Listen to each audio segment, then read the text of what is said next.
Hi, I'm Liam. To be honest, I don't just love money, I love the freedom it buys. I'm here to help you stop trading your life for a paycheck and start building a foundation that actually lasts. Look, I want you to take a second and think about your relaxing Sunday evening. You've got the AC humming, you're scrolling through a streaming library that has more content than you could watch in 3 lifetimes, and you just tapped a button to have a warm meal dropped at your doorstep by a stranger. It feels like you've made it, right? It feels like comfort. But here's the thing, and this is going to be a bit uncomfortable to hear. That feeling isn't actually comfort. It's a sedative.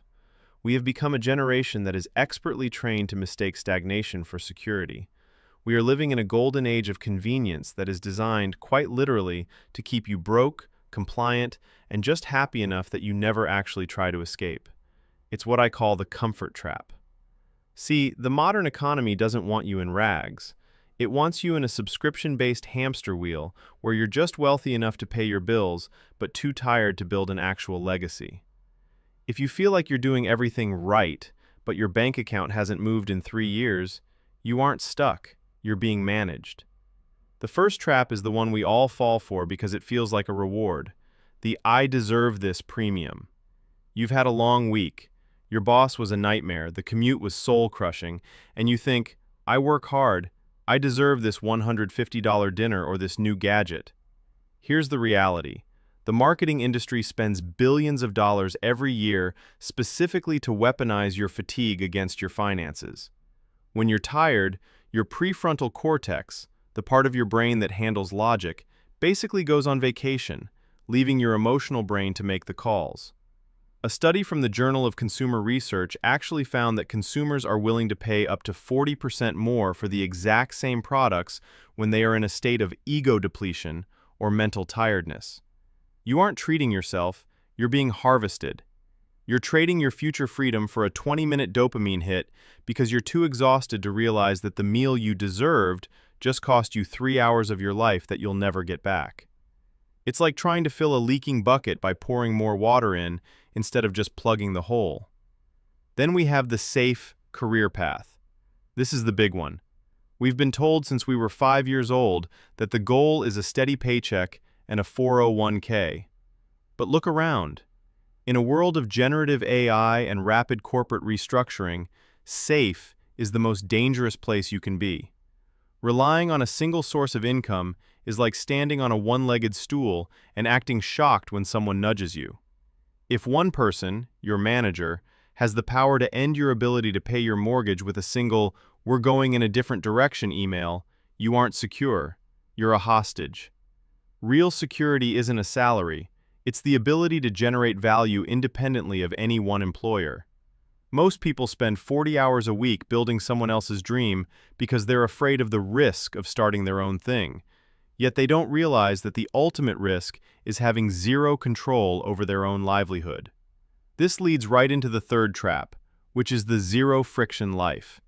We love convenience. We love the apps that do our grocery shopping, the services that wash our cars, and the software that automates our thoughts. But convenience has a hidden tax. When you remove all friction from your life, you also remove the necessity for growth. Growth requires resistance. Think about it like a muscle. If you never lift anything heavy, your muscles atrophy. If you never have to navigate a difficult financial decision or learn a hard skill because you can just pay someone else to do it, your financial muscles wither away. We are spending a fortune to remain incompetent. We pay a 30% markup on food delivery just so we don't have to drive 5 minutes, and then we wonder why we don't have the capital to invest. You're bleeding out through 1,000 small cuts of convenience and calling it a high standard of living. Let's talk about the upgrading your identity trap. This is when your lifestyle expands the moment your income does. You get a $5,000 raise, and suddenly your 3-year-old car feels like a piece of junk. You move into a better neighborhood, and suddenly your furniture looks cheap. This is the hedonic treadmill in full effect. The problem is that most people don't buy things because they need them. They buy them to signal to people they don't even like that they are doing well. It's a race with no finish line. If your expenses always rise to meet your income, you are effectively poor, no matter how many zeros are on your paycheck. You're just a high-class tenant in a life you don't actually own. True wealth is the gap between what you earn and how you live. If that gap is zero, you're just a glorified middleman for your creditors. And then there's the trap of productive procrastination. This one is sneaky because it feels like work. You're watching the videos, you're reading the books, you're researching the market. You feel busy. You feel like you're making progress. But here's the cold, hard truth. Learning without execution is just another form of entertainment. It's edutainment. You're getting a hit of "I'm a smart person" chemicals in your brain without actually taking the risk of failing. The market doesn't pay you for what you know. It pays you for what you do. You can spend 10 years studying the mechanics of a bicycle, but you'll never learn to ride until you actually fall off a few times. Most people stay in the learning phase forever because it's comfortable. It's safe.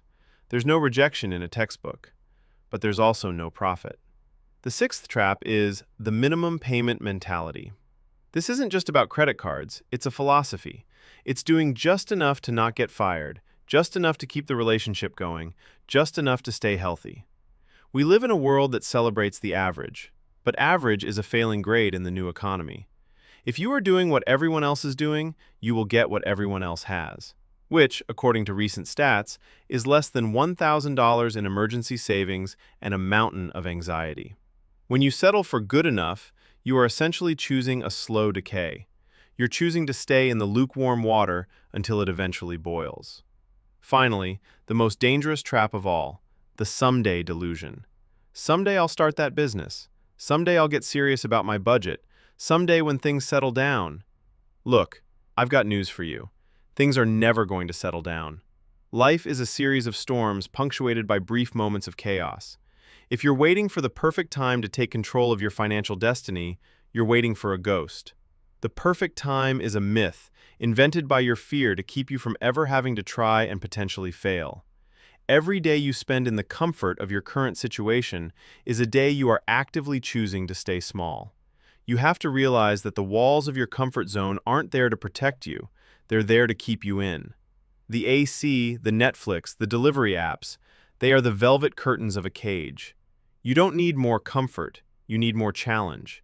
You need to start looking at your life through the lens of an investor, not a consumer.